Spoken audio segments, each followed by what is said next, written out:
31절에서 35절까지 말씀. 제가 가진 성경책으로는요, 신약 58면입니다. 신약 58면. 마가복음 3장 31절부터 35절. 우리 다 찾으신 줄 알고 우리 한 목소리로 합독하도록 할게요. 시작. 그때 예수의 어머니와 동생들이 와서 밖에 서서 사람을 보내어 예수를 부르니 무리가 예수를 둘러앉았다가 여짜오되 보소서 당신의 어머니와 동생들과 너희들이 밖에서 찾나이다. 대답하시되 누가 내 어머니이며 동생들이냐 하시고 둘러앉은 자들을 보시며 이르시되 내 어머니와 내 동생들을 보라. 누구든지 하나님의 뜻대로 행한 자가 내 형제요 자매요 어머니이라. 아멘. 자, 우리 힘부스교회 믿음의 선포하도록 할게요. 시작. 주님의 은혜로 잘 됩니다. 더 잘 됩니다. 갈수록 더 잘 됩니다. 우리 가정 행복합니다. 더 행복합니다. 갈수록 더 행복합니다. 우리 가정 천국입니다. 우리 교회 부흥합니다. 더 부흥합니다. 갈수록 더 부흥합니다. 우리 교회 부흥의 물줄기가 뻗어나갑니다. 우리 교회 전도합니다. 더 전도합니다. 세계 선교 마무리합니다. 예수가 길이고 답입니다. 주님께 영광입니다. 아멘. 자, 오늘은요, 이 새로운 영적인 가족이란 말씀을 가지고 함께 우리 은혜 나누고자 합니다. 어느 한 사람이 정말 이 시골에서 살았는데요. 부모님은 이 아들을 위해서, 성공을 위해서 최선을 다해서 섬겼습니다. 땅 팔고 소 팔아가지고요, 아들을 서울에 있는 명문대에게 보냈죠. 예. 그래서 이 명문대 졸업하고요, 최고의 대기업에 입사하게 되었습니다. 그리고 너무 잘 나가니까 실력도 좋고 재능도 좋으니까 이게 선이 많이 들어와가지고 부잣집 사이가 돼요. 이게 가정도 잘 꾸리고요, 대기업에서도 바쁘게 열심히 하고 있었죠. 워낙 유능해가지고 야, 정말 저 사람을 찾고 철할 일도 많은 것처럼 기대가 되는 사람 중에 한 명이었습니다. 그러다 보니까 이 시골에 있던 이 부모님이, 어머니가 동생들 데리고 너무 바쁘고 못 내려오니까 그 아들을 찾아갑니다. 그래서 회사까지 가게 된 거예요. 근데 이제 어머니가 너무 고생을 많이 하신 거예요. 아들을 위해서 헌신하고 하니까 그냥 백발에 주름투성이었던 거예요. 그래서 어머니와 동생과 함께 찾아갔는데 워낙 크니까 아들이 어디서 근무하는지 모르잖아요. 그러니까 어떻게 해요? 현관에서 거기 담당자들한테 아들의 이름을 대고 얘 아들이 이렇게 있다는데 한 번만 만나게 해달라고 얘기를 한 거죠. 근데 현관 직원들이 사람이 많은데 워낙 유능하고 인자가 되니까 딱 이름을 듣는 순간 한 번에 알게 된 거예요. 그래서 금방 그 관리부서에게 전화를 합니다. 여기 어머님과 동생들이 찾아오시는데 어떻게 모시고 올라갈까요? 라고 얘기를 하죠. 그 직원의 전화를 받은 아들이 말하는 거예요. 누가 내 어머니고 내 동생입니까? 라고 대답을 했답니다. 여러분, 만약에 저와 여러분이 이런 상황이고 어머니의 입장이라면 어떻게 하셨을 거예요? 이런 쌍시옷 가지, 네 가지, 바가지 다 갖고 이제 올라가겠죠. 그렇죠? 근데 오늘 본문의 상황이 지금 이런 상황이 벌어져 버린 거예요. 예수님이 가버나움 어느 집에 들어가셨는데 그야말로 사람들이 많이 찾아왔죠. 뭐예요? 인기가 너무 많아가지고 정말 발디딤이 없는 그런 삶을 사셨던 거죠. 근데 재밌어요. 정말 그분이 좋아서 따라가는 사람도 있지만 혐오와 시선으로 정죄하고 판단하고, 심지어는 우리가 지난주에 봤잖아요. 예수님 사역을 귀신의 왕이다 하면서 아주 엄청난 모독을 하는 걸 듣지 않았습니까? 그리고 또 소문이 휩쓸려서 어떻게 보면 가장 가까운 편이 될 이 친족들이 찾아와요. 근데 지금 뭐 하는 짓이냐고 하면서 그 소문 듣고 미쳤다고 끌어내려고 하는 그 가족들의 모습도 우리가 보게 되었습니다. 여러분, 재미있는 게 마가복음 3장 20절에 21절 보면요, 예수님의 친족들이 예수님을 붙들러 나왔어요. 왜? 미쳤다고요. 근데 오늘 본문에 옵니다. 이번 본문은 누구냐면 가족들이 찾아온 거예요. 예수님의 어머니와 동생들이요. 그래서 이 가족들이 와가지고 계속 예수님을 찾습니다. 자, 그 찾는 가운데 무리들이 예수님께 이렇게 물음으로써 오늘 본문의 상황이 시작되는 거예요. 자, 32절 한번 읽어볼게요. 시작. 무리가 예수를 둘러앉았다가 여짜오되 보소서 당신의 어머니와 동생들과 너희들이 밖에서 찾나이다 라고요. 여러분, 이 찾나이다는 거면 계속 진행형입니다. 그러니까 한번 찾았다는 게 아니라 연속적으로 계속 찾았다는 거예요. 자, 이런 상황에서 예수님 말씀이 33절이에요. 대답하시되 누가 내 어머니며 동생들이냐 하시고요. 여러분, 만약에 우리가 열심히 이렇게 현장에서 일하고 있는데 가족이 왔어요. 그럼 어떠세요? 이거 바쁜데 뭐 이렇게 왔을까 하면서 어디 계시냐 어디 계시면 가서 다정다감하게 만나지 않습니까? 그렇죠? 우리 상식적으로 가면 누가 내 어머니냐고 누가 내 동생이냐고 이렇게 말할 수 있을까요? 혹시 하시나요? 이게 아니잖아요. 근데 왜 예수님은요 누가 내 어머니며 동생이냐고 질문을 하시는 거예요. 자, 오늘 이 말씀은요 예수님께서 가족에 대한 새로운 개념을 말씀하고 있는 거예요. 자, 우리나라가 여러분 기독교가 이 땅에 들어온 지 약 120년이 넘었습니다. 근데 처음 이 기독교가 이 땅에 들어왔을 때 굉장히 큰 가치관이 충돌했죠. 왜냐하면 그때까지만 해도 우리나라는 뭡니까? 유교 사상이 철저히 했어요. 이 제사제도는요 조상과 어른들을 공경하는 유교 문화의 상징 아니겠습니까? 그래서 이 제사를 거부하는 그리스도인들을 그 사람들은 뭐예요? 막 이런 말을 했잖아요. 너희 예수쟁이는 뭐야 부모도 없냐? 하면서 막 이런 얘기를 하지 않았습니까?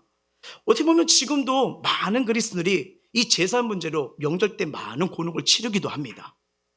근데 이 기독교는요 부모를 봉양하는 것과 거리가 먼 종교일까요?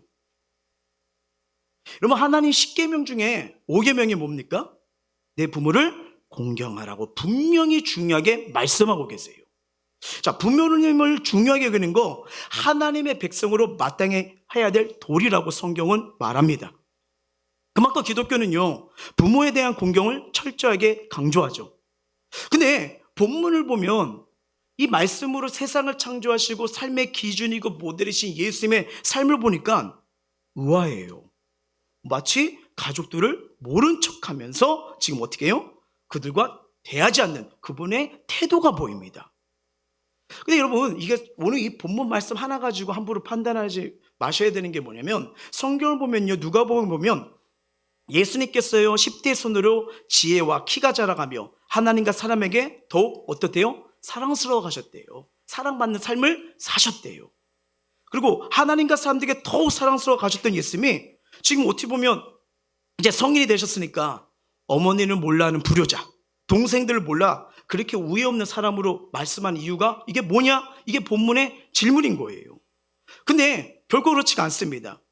여러분, 예수님은요 마가복음 보면요 5남 몇녀 중에 장남으로 가장 역할을 잘 하셨어요.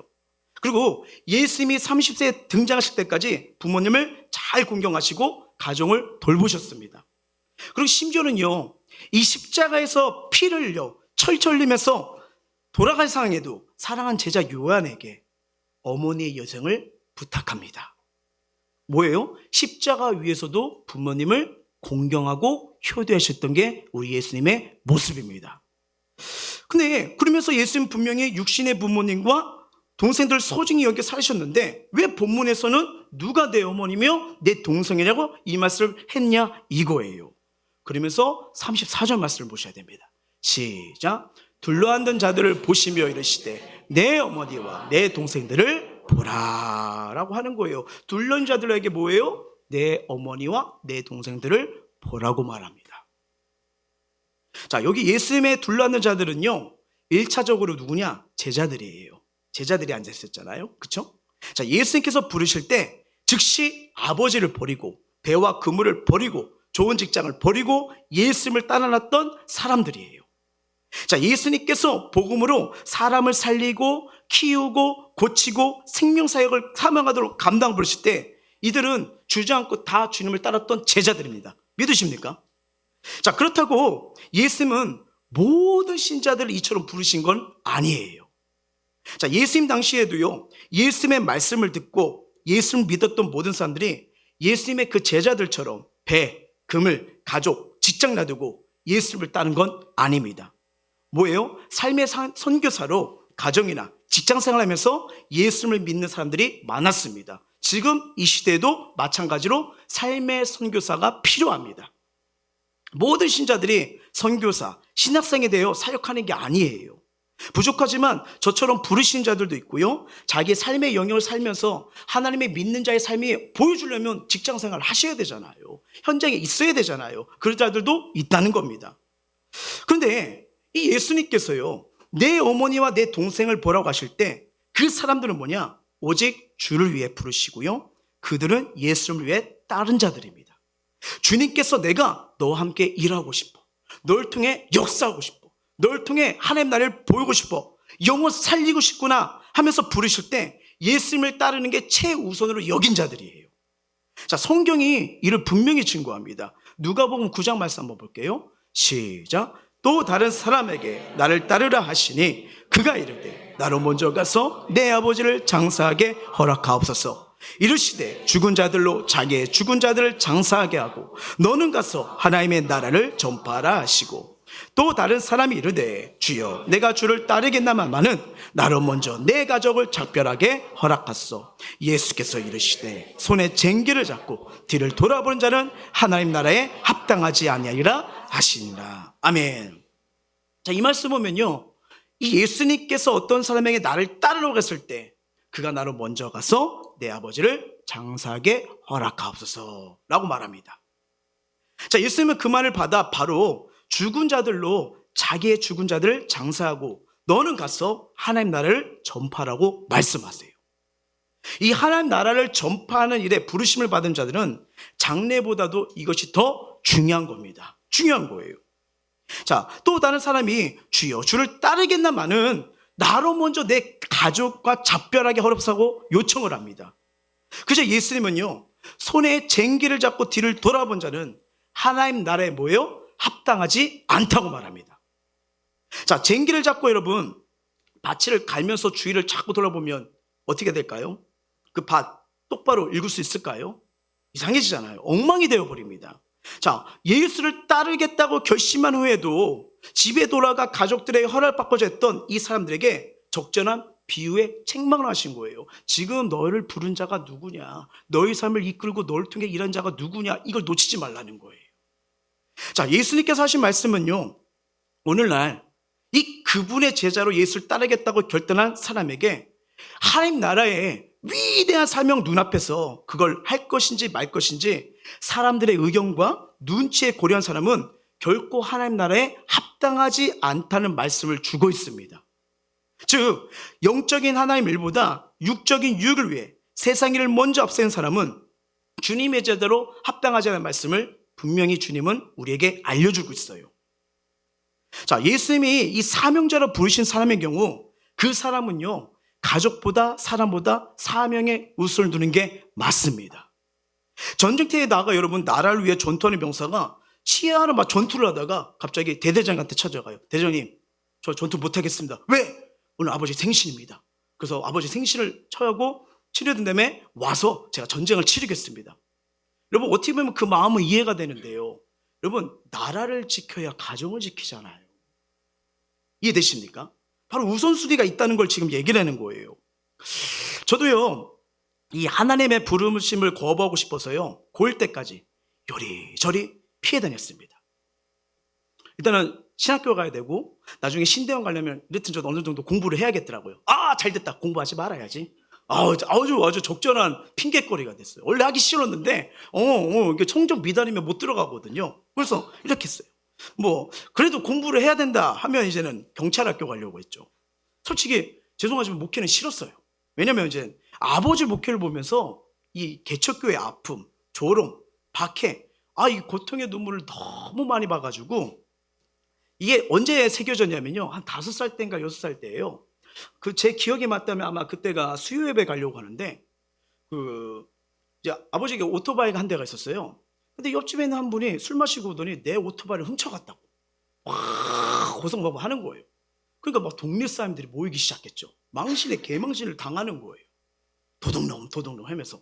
그러니까 많은 사람들이 와가지고 진짜 목회자가 도둑질했나? 막 하면 이렇게 버린 거예요.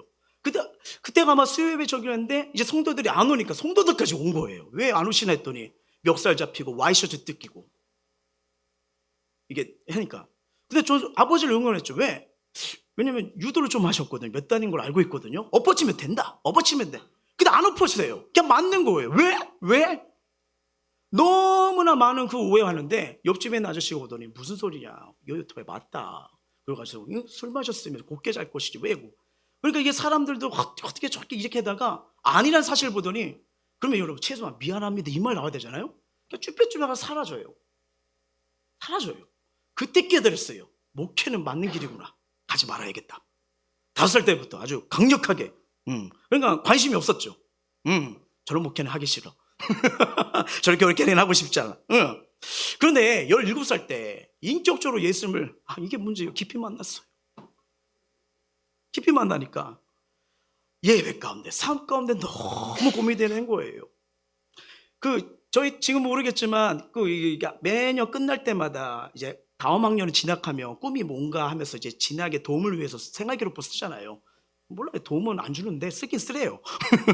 다 이렇게 썼는데 여러분 대충 써도 되잖아요. 뭐 그걸로 계속 평생 따라다니면서 진짜 꿈대로 됐나 뭐 이렇게 뒷조사하는 거 아니잖아요. 그 옆에 있는 친구들 아무거나 쓴 거예요. 상관없는데 자기는 의사인데 그냥 장래희망 뭐 변호사 쓸까 뭐 외교 장관이야 쓸까 서로 안 되는 거 아는데 재미로 쓰는 거예요. 근데 이렇게 쓰는데 자꾸 이게 뭐 전 못 쓰겠는 거예요. 왜? 주님을 너무 제대로 만났어요. 그러다 보니까 이 주님을 만나니까 이 내적 소명이요. 이게 뚜렷해지는 거예요. 이거 장난으로 못 쓰겠는 거예요. 친구들이 야 이제 빨리 내. 맨날 기다려봐. 아무거나 써. 뭐 맨체스터 유나이티드 선수가 된다고 그래. 뭐 아무거나 써. 근데 이게 부르심을 아니까 양심에 찔리는 거예요.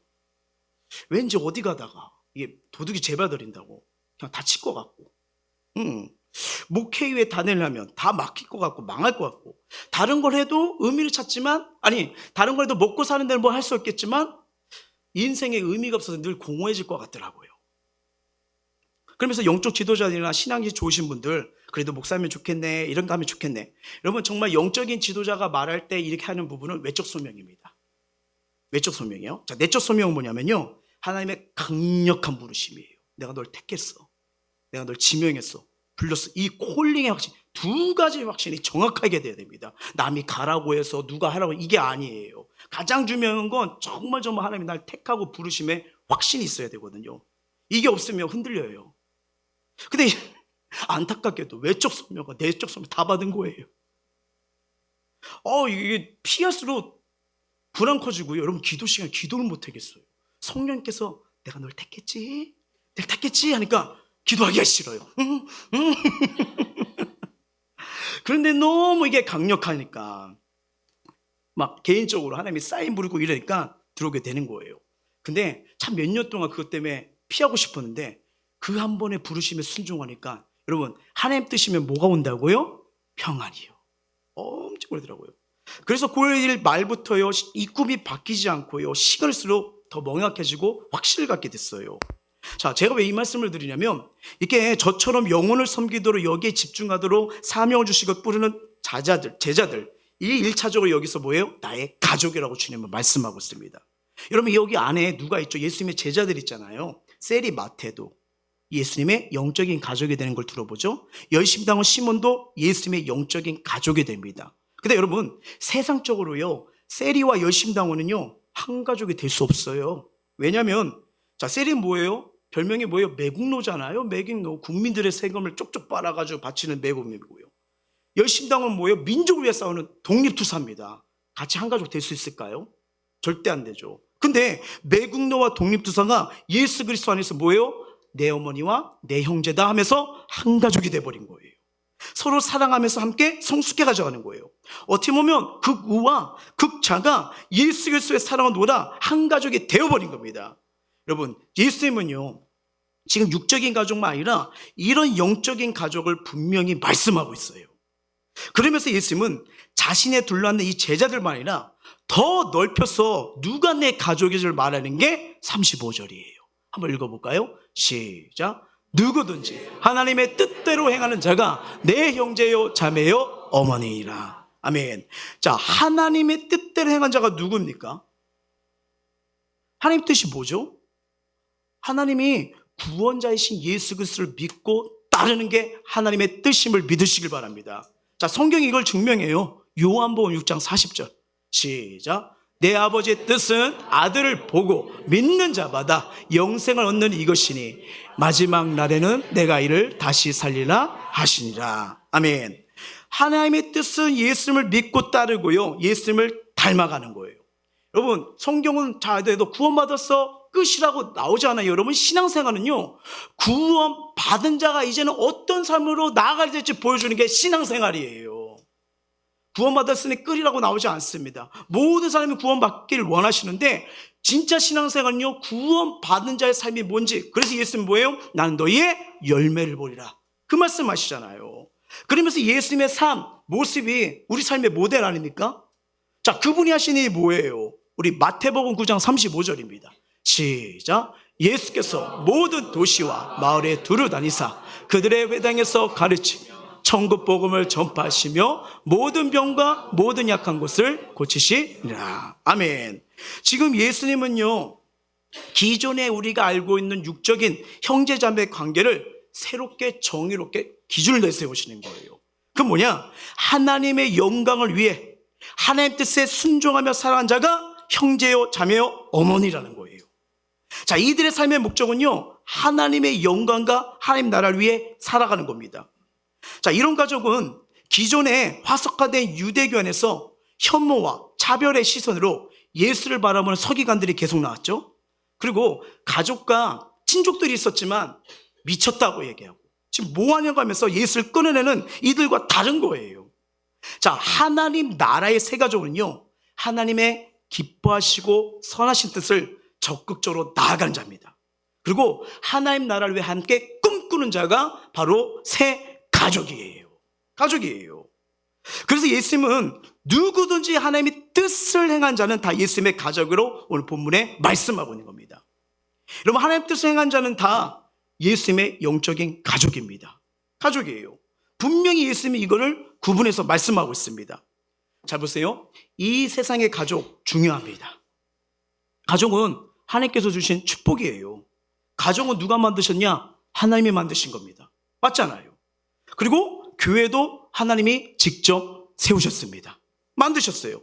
그래서 이 세상에 살면서 가족이 평안하고 복을 받아야 되는 것처럼 교회도 복되는 곳이 돼야 돼요. 육신의 생활도 중요하지만 영적인 가족 생활 더 중요하다는 걸 주님이 여기 오늘 본문을 통해서 우리에게 알려주는 거예요. 자, 교회는 영적인 가족이며 영적인 가족입니다. 가정, 가족이요. 자, 우리 모두가 영적으로 형제자매예요.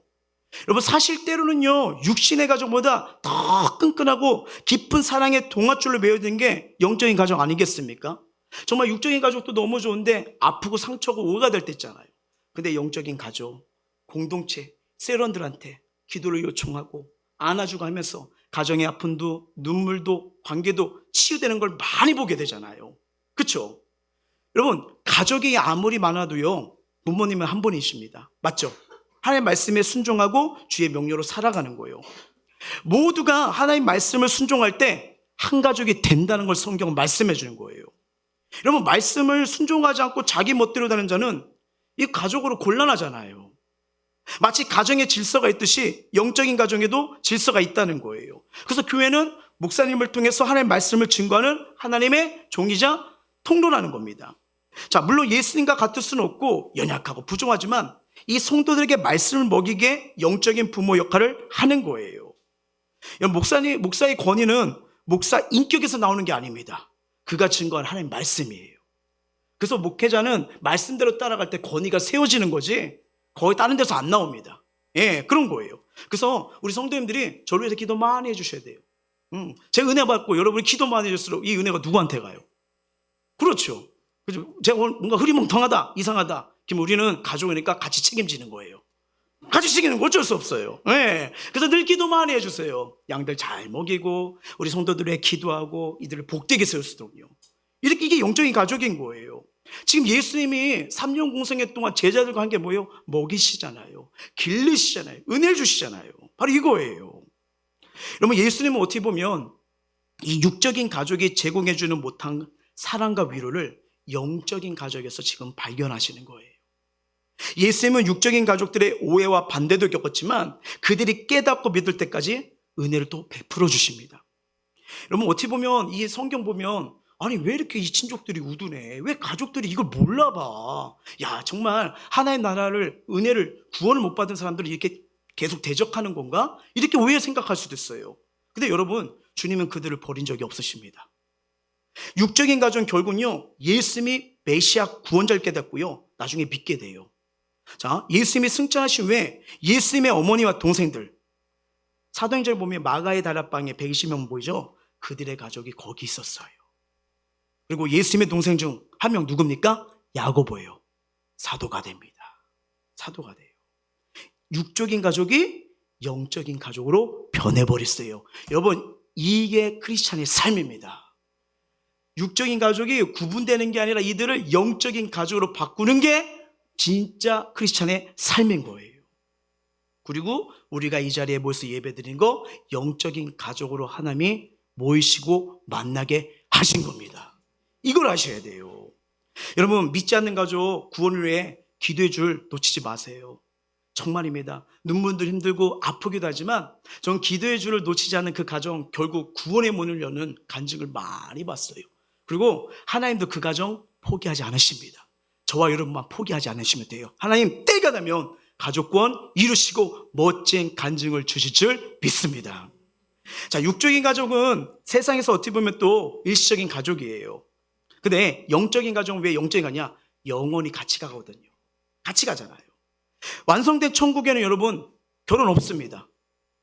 거기 가서 여러분 또 결혼하면 우리 가서 또 연애해야 돼요. 또 밀당해야 돼. 아, 힘들어. 이제 그만하고 싶어요. 아, 우리 아내 얼마나 저한테 밀당하던지. 예, 예. 근데 이 천국에는 결혼도 없고요. 세상적인 가정도 없습니다. 주님과 함께 행복과 기쁨과 눈물이 닦여지는 완전한 천국 잔치, 행복한 나라 동행이 계속 이어지는 거예요. 그래서 이 성녀로 거듭나 하나님 뜻 생각하는 모든 사람이 다 하나님의 가족입니다. 자, 에베소서 말씀 한번 볼까요? 성경이 증명이에요. 시작. 그러므로 이제부터 너희는 외인도 아니고 나그네도 아니요. 아멘. 여러분, 이 말씀이 이제 이해가 될 거예요. 누가 당신의 가족입니까? 가족들이 왔어요. 그러니까 누가 내 가족이냐? 아버지의 뜻대로 행한 자가 내 형제요 자매요 어머니라고 분명히 말씀하시잖아요. 주님은 지금 충격요법을 쓰시는 거예요. 영적 가정이 중요하다는 것을 교훈하는 겁니다.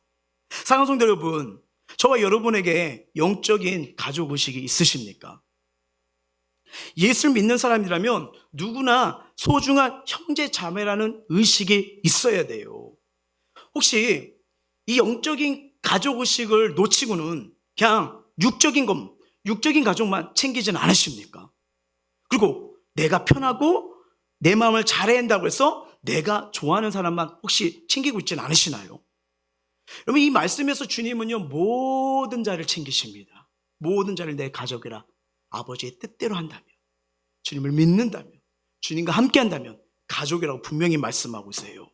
우리는 이 의식을 키워야 됩니다. 키워야 우리 교회가 더 든든해지고 건강해지고요, 옆에 있는 사람을 더 소중하게 대할 수 있음을 믿으시길 바랍니다. 우리 그런 의미로 한번 옆 사람 축복할까요? 제 옆에 앉으셔서 감사합니다. 시작. 예, 이 사람분들, 이분들 우리 계속 믿음 생활하시면 천국에서 또 만나요. 그때요, 이러면서요. 얼마나 반가운 거예요. 이거 구한 거 아닙니까? 이거 키워야 돼요. 저희 교회 셀지기들, 리더들, 맡겨진 성도들을 위해서 연약하지만 기도하고 헌신하고 있어요. 그래서 안 보이면 무슨 일 있나 걱정하고, 분명히 우리 셀지기 리더들의 삶도 눈물도 아픔도 많거든요. 근데 맡겨진 여러분을 위해서 생각하고 기도하심을 꼭 믿으시길 바라요. 그래서 여러분 셀지기 분들한테, 중보기도들한테 기도 요청 많이 하세요. 근데 놀라운 거는요, 기도 같이 해주니까 때가 되니까 하나님이 참 응답하시고 도우시는 걸 많이 들으니까 너무 행복해지더라고요.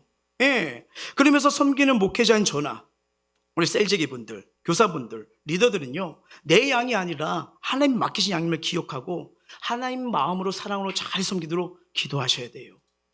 저희 교도 연약하지만 그래도 철칙이 있습니다. 뭐냐면 리더분들은요, 어떻게든 하루에 1시간 이상 꼭 기도하도록 그래요. 제가 리더들 잘 안 불러요. 근데 뭔가 기도가 약해진 것 같다 싶으면 불러요. 불러요. 왜? 그러면 인간의 힘으로 능으로 섬기지 못하거든요. 그렇잖아요. 우리 사랑, 감정, 생각 연약하잖아요. 자, 어제 생각했던 마음 오늘도 똑같이 되나요? 뭐 작심 3일까지는 갈 수 있어요. 더 상황 따라, 환경 따라 바뀌는 게 우리 마음 아니겠습니까? 근데 이 마음을 잡을 수 있는 건 하나님의 은혜, 성령의 능력 아니면요, 주님의 마음으로 사랑하고 주님의 마음으로 기도하고 쉽지가 않아요. 쉽지가 않아요. 예. 그래서 주 안에 주신 이 직분, 하나님의 능력과 지혜로 잘 섬기도록 정말 이 주님이 주신 축복인데, 우리 저를 비롯해서 우리 리더분들 정말 그 은혜 가운데, 믿음 가운데 영혼들 섬길 수 있도록, 그리고 내 말 안 듣는다, 응? 날 자꾸 힘들게 한다 하면서 밀어내는 게 아니라 계속 관심과 사랑으로 두루루 이렇게 손을 내시길 주의 이름으로 축원합니다. 이게 정말 중요한 거예요. 그리고 우리 리더들일수록요, 말 행동 하나가 정말 중요합니다. 네, 정말 중요해요. 그래서 살릴 수 있는 말, 위로의 말, 속방의 말을 많이 해주셔야 돼요. 왜냐면 이걸 못하면 사단이 그 틈을 노립니다. 노려가지고 너 문제 있지, 힘들잖아, 아이 이러면서 네 문제에만 신경 써. 이렇게 되면요, 거기다 보면 정말 우리와 함께하는 영혼들 놓칠 때가 있거든요. 여러분, 나이가 많든 적든 간에 어떤 셀에서 세련이 되었구나 뭐가 되면 하나님 영적 질서를 세웁니다. 그 리더자를 통해서 은혜 받게 하세요. 은혜 받게 하세요. 그리고 생각해 보세요. 리더자들이 여러분한테 관심 주는 게 좋아요, 아니면 헤이 하면서 모른 척하고 막 이렇게 피하는 게 좋아요? 피하는 게 좋아요? 그럼 저 인사 안 합니다. 인사 안 해주고 따뜻하게 해주고 손만 잡아도 기분 좋잖아요. 다 관심 받고 사랑하고 싶어하는 그런 마음이 있거든요. 그러다 보니까 정말 우리 섬김이들은요, 말씀과 기도로 내가 주의 사랑을 잘 섬기고 있는지, 주의 사랑이 안 느껴진다 그러면 이거 깨어 기도할 때다, 내가 더 주님의 사랑을 받을 때다 하면서 점검해서 가면요, 사람 살리는 통로 됩니다. 은혜 받는 통로 된 거예요. 왜 여러분 랑떼들이 이 리더들의 사랑과 관심이 이렇게 중요하냐? 예전에 어떤 교회에서 사역을 하는데 어떤 자매분이요, 자기 가정에서 자기가 먼저 예수님을 먼저 믿었대요. 예수님 믿고 교회 다닐 때 믿는 부모님을 둔 친구들이 너무나 부러워했답니다. 그래서 자녀들을 위해서 기도해 주시는 부모님이 계시다는 게 얼마나 부럽던지, 한 번은 교회에서요, 어르신 붙잡아서 권사님 저를 위해 기도해 주세요. 저는 예수 믿는 사람이 저밖에 없어서 저도 은혜로 살고 싶지만 마음이 약해지고 힘드니까 제가 약해졌어요. 저를 위해 기도해 주세요. 막 부탁을 하더라고요. 그 기도와 관심이 얼마나 됐는지, 지금 놀랍게도요, 그 안 믿던 가족들이 다 예수 믿고 함께 교회 나오는 그 은혜를 간증을 얘기하는 걸 보게 되었습니다. 여러분, 바로 이런 거예요. 교회에서 영적인 지도자나 신앙의 선배들, 그리고 영적인 리더들의 기도와 사랑이 얼마나 중요한지 일깨워주는 자매의 이야기입니다. 주님이 바로 그러잖아요. 가족이면 관심이 가야 안 가요? 우리 자녀들이 뭐 어떤 일이 생기거나 아픔이 생기거나 고민이 있으면 관심이 가요 안 가요? 바로 그런 거예요. 여러분, 이 가족의 범위를 넓게 보잖아요. 외롭지가 않아요. 여러분, 왜 외롭게 살 필요가 있을까요? 가족의식이 바뀌면 얼마든지 행복하게 살 수 있습니다. 예수님도 사역하면서 난 외롭다 하면서 주님이 십자가에 돌아갈 때 주님 좀 외로웠어요, 이젠 주님 품에 갈려 이러면서 사명을 완성하셨나요? 아닙니다. 다 이루었도다. 마지막 굳는선까지 사랑으로서 모든 사람을 대하잖아요. 정말 아름답게 복되게 사명을 완수하신 거 아니겠습니까? 바로 그거예요. 여러분, 예수를 믿는 우리는 모두 하나님의 우주적인 영원한 가족임을 믿으시길 바랍니다. 우리는 혈서 쓴 동질들보다 더 끈끈한 동지로 사랑해야 돼요. 우리는 혈서를 안 쓰잖아요. 뭐 필요하면 쓸게요. 진짜 깨물으셔야 됩니다. 근데 우리는 예수 보혈로 하나가 됐잖아요. 얼마나 해요? 누가 회장하면 나는 협조할 수 없다는 식으로 다투시면 안 됩니다. 누가 회장을 하든 서로 협조하고 사랑해야 됩니다. 리더들 사랑해 주시고 말씀의 권위를 믿고 잘 따라 주시길 바랍니다. 셀모임과 봉사 현장에 들어가서 말씀 중심의 교제를 하고요, 경조사 있을 때 기쁨과 슬픔을 함께 하시길 바랍니다. 되게 위로가 되고 큰 힘이 되거든요. 자, 사도행전 말씀 한번 볼까요? 2장 46절 시작. 날마다 마음을 같이하여 성전의 모교를 힘쓰고 집에서 떡을 떼며 기쁨과 순전한 마음으로 음식을 먹고. 자, 우리가 여러분 성경 볼 때 하나님 주신 선물들 단어가 많이 보이잖아요. 그렇죠? 안식 임하고 평안 임하고 기쁨 임하고. 왜요? 말씀대로 가니까요. 하나님 주신 선물이에요. 근데 말씀과 떡을 통해 교제했답니다. 영육 간의 교제를 통해 뭐예요? 한 가족임을 확인했대요. 여러분, 저 때 평안해서 그런 게 아니에요. 로마의 핍박이에요. 엄청난 핍박입니다. 잡히면 사자굴에 들어가요. 콜로세움에서 많은 기독교인들이 저렇게 생활하다가 잡혀서 안타깝게 죽음을 맞이했잖아요. 지금도 북한의 지하교회들이 예배드리다가 얼마 전 또 어떤 선교사님 때 소식을 듣더니 몰래 예배드리다가 또 잡혀서 정치 수용소 끌려간다고. 3대를 다 멸절시키잖아요. 그런 위기 속에서 저렇게 뭐예요? 기쁨이 넘친대요. 얼마나 아름다운 거예요. 아픔과 커다란 위기가 왔을 때 서로 위해 기도하면서 한 가족의 문제로 함께 뭐예요? 이겨나갔다는 거예요. 그 가정의 아픔을, 슬픔을 기도하면서 같이 이겨나갔다는 거예요. 이것이 참된 가족된 교회의 모습입니다. 그래서 여러분, 우리가 아무것도 아닌데 이렇게 함께 예배하고요, 셀 예배 드리는 거, 제자 훈련하는 게 이 모든 것이 갖춰있기 때문에 정말 위로가 되고 힘이 되고 복이 되는 겁니다. 오늘 책을 보게 됐는데요, 지금 우리 사회 현상의 이 중독 현상을 분석하는 이 전문가들이 왜 우리나라가 이렇게 혐오와 비방, 갈등이 만연하게 된 원인을 찾았는데 뭐라고 말을 하면요, 비전 상실이 원인이라고 얘기를 합니다. 비전 상실이요. 이전에 우리나라에게, 여러분 국민에게는요, 두 방향의 큰 비전이 있었대요. 하나는 뭐예요? 민주화였죠. 그리고 하나는 뭘까요? 산업화요. 그죠? 그래서 뭐 옛날에 잘 살아보세요, 잘 살아보세요 막 했잖아요. 저희 국민학교 때요, 맨날 이거 주일만 되면 이게 다 모여요. 그래가지고 새마을운동하고 막 그렇게 했는데, 물론 그때 그 시대 상황을 말해주는 거예요. 잘 살아보자. 너무 어려우니까, 힘드니까. 근데 시간이 흘려서 이게 성취됐잖아요. 자유가 임하고 경제가 발전하고. 그러니까 뭐예요? 같이 달려갈 방향이 없어서 이제 뭐예요? 서로만 바라봤대요. 그냥 사람만 바라봤대요. 그러다 보니까 결국 마음에 안 드는 것이 더 크게 보이고, 게다가 경제는 올라갈 때도 있지만 침체될 때도 있는 거 아닙니까? 아무래지니까 상대방의 행동, 방식이 더 마음에 안 드니까 지금도 뭐예요? 서로를 이렇게 깎아내리는데 그 이유가 뭐냐? 비전상실이라는 거예요. 비전상실. 근데 이런 모습이 우리 사회, 우리 가정, 내가 만든 공동체에도 얼마든지 일어날 수 있겠구나 하는 걸 생각하게 됩니다. 여러분, 부부도요, 일터도요, 교회 공동체도 힘들 때일수록 주님 바라봐야지, 힘들 때일수록 서로 의지하고 하다가 뭐예요? 힘들 때 독이 되고 아픔이 된 걸 보잖아요. 여러분, 힘들수록 주님 바라보시길 주 여러분 축원합니다. 영적 가족이 바로 그런 거예요. 우리 가정을 주님 바라보도록, 일터를 주님 바라보도록, 공동체가 주님 바라볼수록 거기에서 하나님 주시는 위로를 받도록, 은혜를 받도록 하는 게 영적 가족 공동체의 힘이 되는 겁니다. 여러분, 만약에 사람과 부부가 함께 일을 하나님 나라의 비전을 보자면요, 어떻게 되죠? 그냥 믿게 보여요. 믿게 보이고 마음 안 들고 비난하고 경만할 수가 있습니다. 여러분, 교회 공동체도 모든 사람과의 관계도 마찬가지예요. 한번 지금 내 주변의 관계를 한번 살펴보시기 바랍니다. 이제는 오늘 예수님이 뭐예요? 형제 자매. 왜냐면 이들은 가족은 예수님을 비방했어요, 혐오했어요, 미쳤다고 했어요. 하지만 예수님은 다시 재정립을 하시잖아요. 하나님 나라 같이 꿈꾸며 기도해주고 안아주는 게 영적인 가족이다. 그 말씀을 정리해 준 거 아닙니까?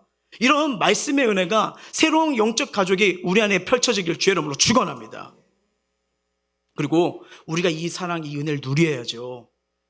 그래야 내가 사랑 현장 살릴 수가 있어요. 살릴 수가 있어요. 여러분, 이 세상에 살아갈 때는요, 하나님 나라와 세상의 나라가 꼭 부딪힙니다. 안 부딪히면 정상이 아니에요. 이해되시죠? 그러니까 예수 믿을 때 제일 많이 고민되는 게 뭐냐면, 생각도 바뀌고 삶의 박신도 바뀌고, 이게 부딪히기가 힘들잖아요. 근데 여러분, 그 부딪힘 따라가세요. 그래야 변화가 일어납니다. 그래야 그 사람 살립니다. 그래야 거기에 구원이 임합니다. 절대로 하나님 방법대로 안 가면요, 편할 수는 있어요. 세상이 원하는 대로 방식대로 따라 편할 수 있어요. 하지만 구원과 은혜와 역사는 안 일어나요. 둘 중 하나입니다. 정복을 당하든지 그리스도의 나라로 정복하든지. 그래서 예수님은요, 하나님의 방법으로, 뜻으로 이 땅에 구원의 문, 세상을 정복하셨어요. 보여주는 게 뭐예요? 우리도 그런 삶을 살 수 있다고 보여주는 거 아니겠습니까? 그래야지 여러분, 이 사랑과 은혜가 충만해야 나가서 정말 삶의 무거운 짐 힘든 자들, 어려운 자들에게 한 번 더 손을 내밀 수 있는 거 아니겠어요? 왜 여러분, 우리가 먼저 은혜 속에 평안을 누리고 하나님 나라를 누리는 게 뭐예요? 마음이 은혜가 있어야 손을 내밀 수가 있는 거잖아요. 주님의 사랑을 어떻게 보여줄까? 어떻게 나눌까? 여러분, 힘들고 마음이 우려운 자들을 위해서 다른 거 아니에요. 그냥 기도해 준다고 해주세요. 기도 제목이 뭐예요? 그러면 알려준 사람도 있고 안 알려준 분들도 있잖아요. 그러면 안 알려주니까 안 할게 이러면 안 돼요. 그래서 당신을 위해 기도할게요. 언제나 평안이 넘치도록 모든 꿈은 이루어질 기도할게요. 이거 그 사람 집에 가면 계속 떠오릅니다. 누군테 기도하니까? 주님 때요. 기도하니까요. 여러분, 격려와 메시지 전화 한 통도 되게 위로가 되고요. 너무 힘들 때 밥 한 끼라도 사주세요. 아니면 차 한 잔도 좋아요. 고민 들어줘도 큰 힘이 됩니다. 저도 이렇게 사역하면 정말 잘 따라주시고 함께 하신 분들도 있지만 이게 막 뭐죠? 막 따발총으로 쏘기도 하고요.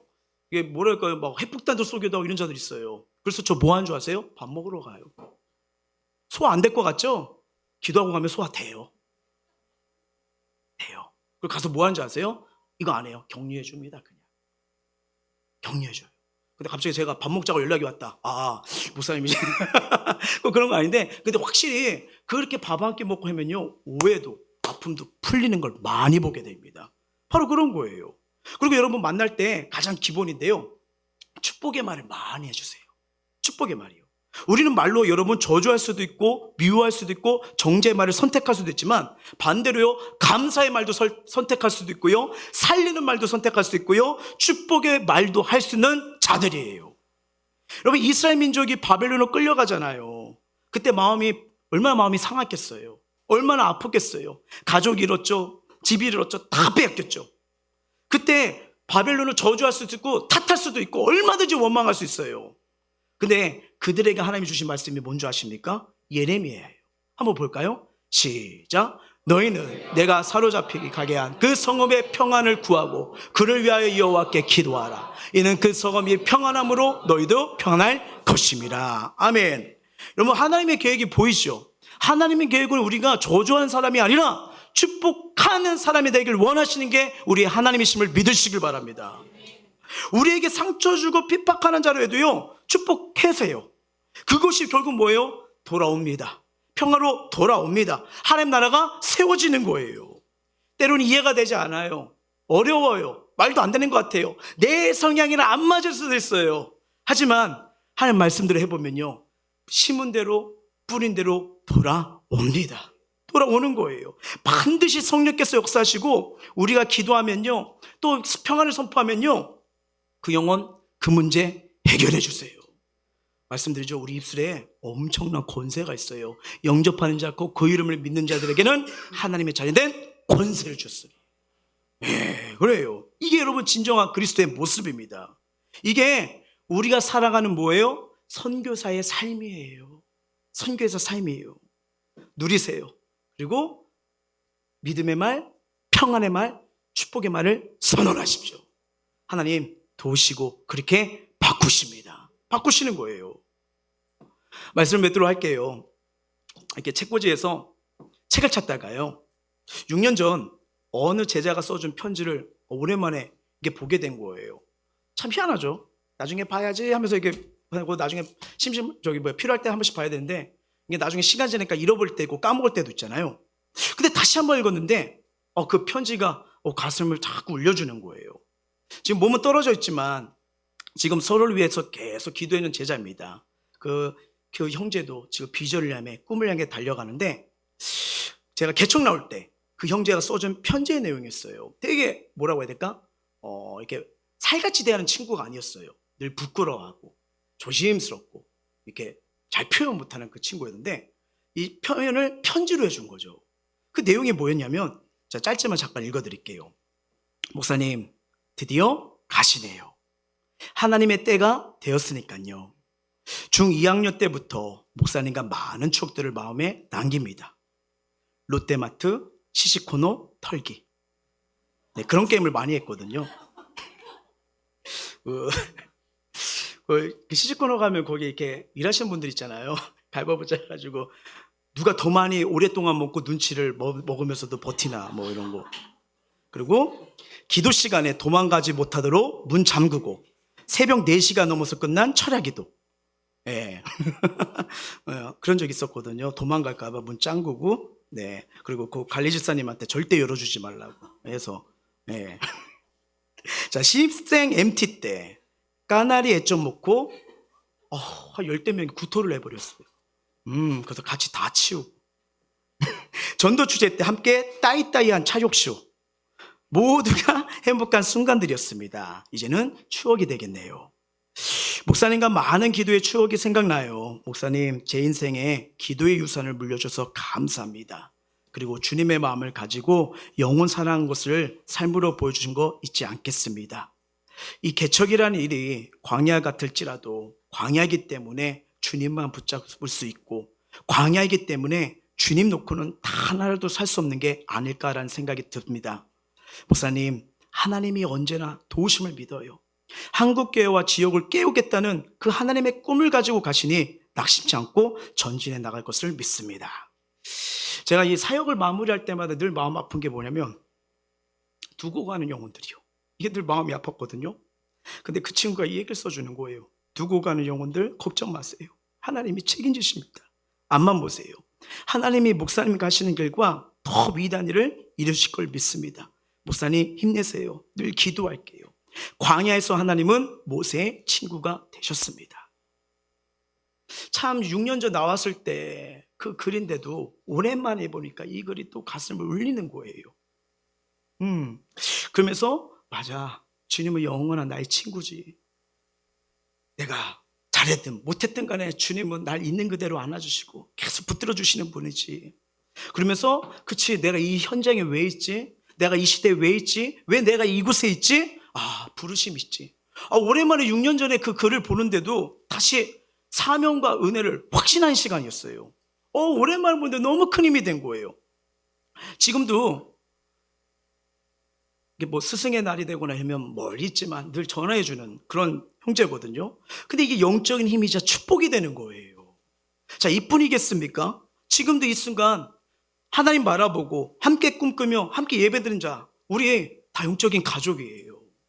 참 이렇게 주일날 갖가지 사정들 있잖아요. 상황들 있잖아요. 그래도 이렇게 예배 오시면 너무 귀해요. 혹시 제가 오셨을 때 왜 오셨어요? 이 말 했나요? 반갑게 맞이하려고 너무 기쁜 거. 왜? 가족이니까요. 가족이니까요. 만약에 여러분 들어오시는데 첫 인사가 왜 그러셨어요? 이렇게 봐요. 왜 그러셨어요? 그럼 뭐 찔릴 일 있으면 찔리고 그러겠지만 그게 아니잖아요. 그냥 안녕하세요. 잘 오셨어요. 기도할게요. 왜요? 영적인 가족이니까요. 전 누가 보래도 여러분들이 하나님 주신 가족이라 전 믿어요. 그래서 외롭지가 않아요. 왜? 하나님 안에 우연히 만난 존재는 없거든요.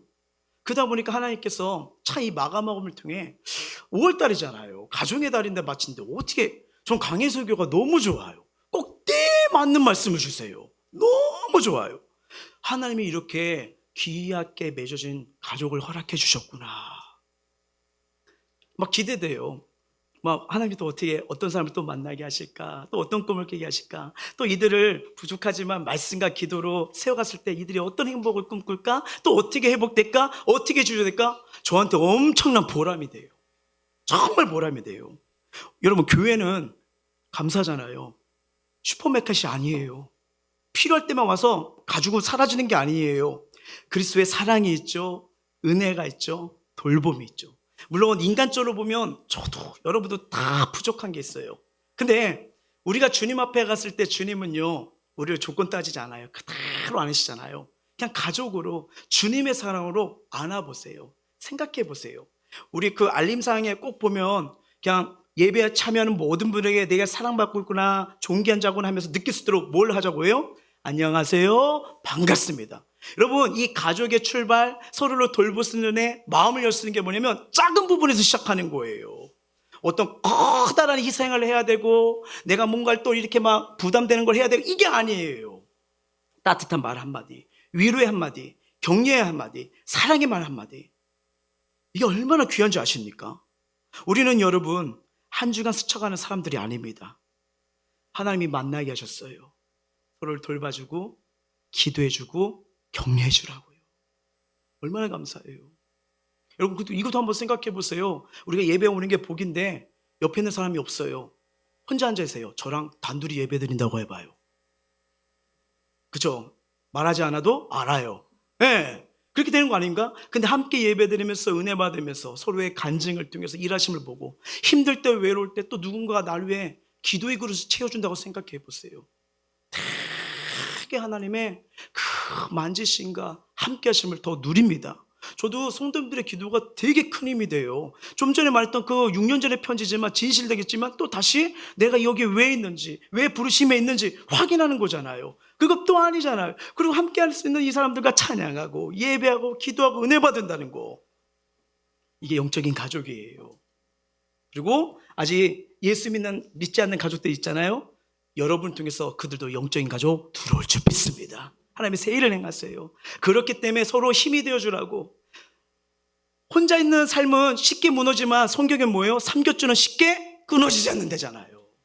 그 은혜로 든든히 서가는 거예요. 우리 교회를 더 축복합시다. 함께하는 공동체 더 축복합시다. 또 우리가 드려지는 셀레브의 새가족 모임 축복하십니다. 하나님이 새로운 가족으로 은혜로 우리를 돌보시고 안으시는 현장이 될 줄 믿습니다. 더 행복해지는 우리 엠보생교회와 우리 성도들 삼되길 주의 이름으로 축원합니다. 우리 찬양하도록 할게요.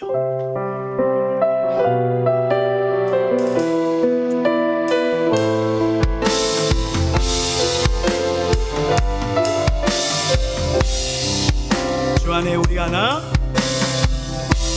주 안에 우리 하나, 모습은 달라도 예수님 한 눈만 봐. 사랑과 선행으로, 사랑과 선행으로 서로를 경 따뜻함으로 보듬어가리,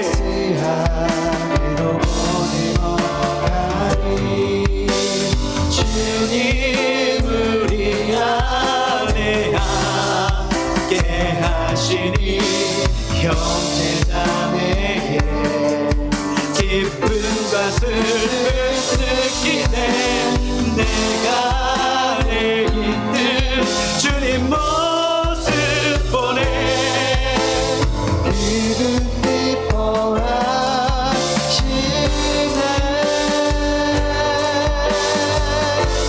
주님 우리를 통해, 주님 우리를 통해 계획하시니 부족한 입술로 찬양하게 하시니.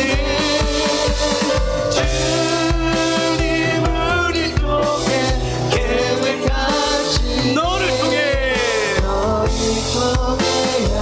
자, 주님 우리 안에 함께 계십니다. 기쁨과 슬픔을 나누는 거예요.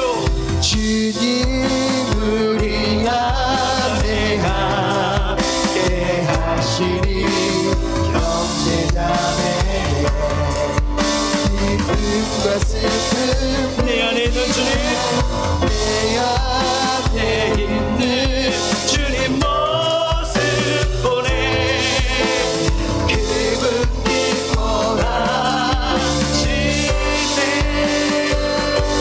하나님께서 우리를 통해서 생명의 기쁨, 행복의 기쁨이 흘러가도록 역사하십니다. 우리 통해 계획하시니 부족한 입술로 찬양하게 하시니. 주님 우리 통해 계획하시니 너를 통해 하시니. 자, 오늘 말씀을 기억하면서 기도하기를 원하는데요. 저도 참 어렸을 때 우둔해서 목회길 안 가려고 했어요. 부모님의 사역과 모습 보니까 너무 힘든 거예요. 아무도 인정하지 않고 손가락질 당하고. 언젠가는 부모님이 다른 교회에 청빙되어서 큰 교회로 갈 수 있는데도 불구하고 그 남은 상도 10여 명을 놔두고 어디 가냐고. 그 당시에 이해가 안 갔어요. 근데 이렇게 완악하고 추악한 이 죄인된 나를 하나님이 쓰시겠다고 부르신 거예요. 근데 여전히 배워가는 과정인데 감히 말씀드리는 건 영혼들 섬기는 게 너무 행복해요. 성도들과 함께 기도하는 게 너무 행복해요. 함께 하나님 나라 꿈꾸는 게 너무 행복하고 너무 좋아요. 그 당시는 왜 내가 이렇게 우둔했지? 왜 이렇게 공동체가 있는 게 너무나 귀한 줄 몰랐지? 제가 왜 성도님들한테 저를 위해 기도 많이 해달라고 하냐면, 제가 교만한 적이 있었거든요. 신대원 때 혼자 몇 시간씩 기도한다고 하니까 난 주만 바라보면 돼 맞거든요. 근데 어느 순간 절망하고 낙심하는 내 모습을 발견해야 되는데, 아무것도 아닌데 제가 섬기는 부서 아이들한테 기도 요청을 했어요. 전도사님 여기 아파. 아무것도 아닌데 그 아이들의 기도가 그날 기도하는데 느껴지는 거예요. 그 기도가 날 살리는 거예요. 아하, 이게 공동체의 힘이구나.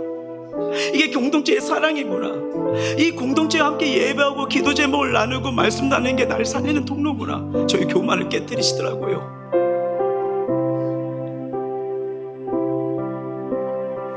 여러분, 이걸 이렇게 기도해 주세요. 우리 햄버스의 교회 행복을 누리고 기쁨을 누리고 생명을 누리는 공동체가 되어서 이곳에 오는 사람들마다 치유되고 회복되고 살아나도록요.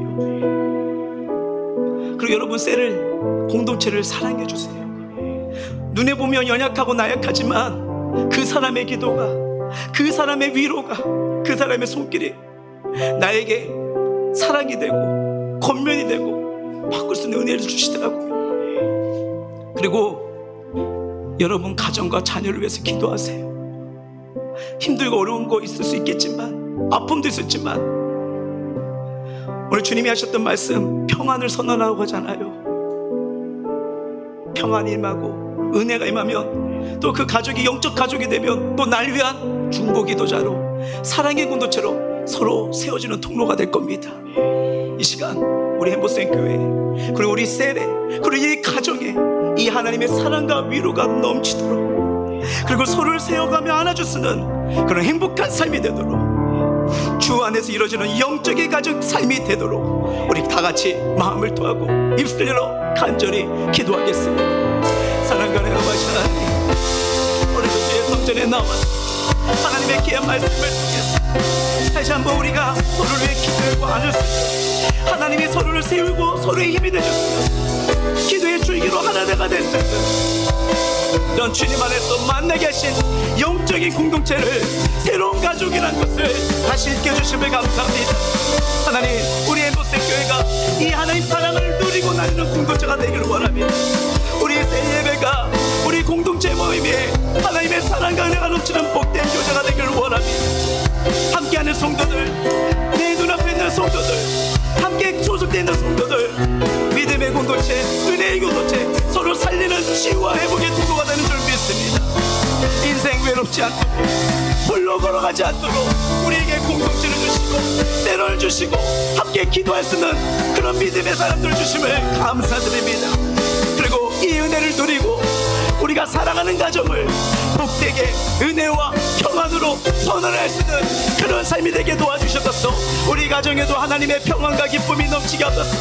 우리 가정도 영적인 가정이 되게 하여 주셨소. 주 예수의 품 안에 은혜 안에 품을 쓰는 아름다운 가정이 되게 하여 주셨소. 하나님의 돌보십니다. 하나님이 역사하십니다.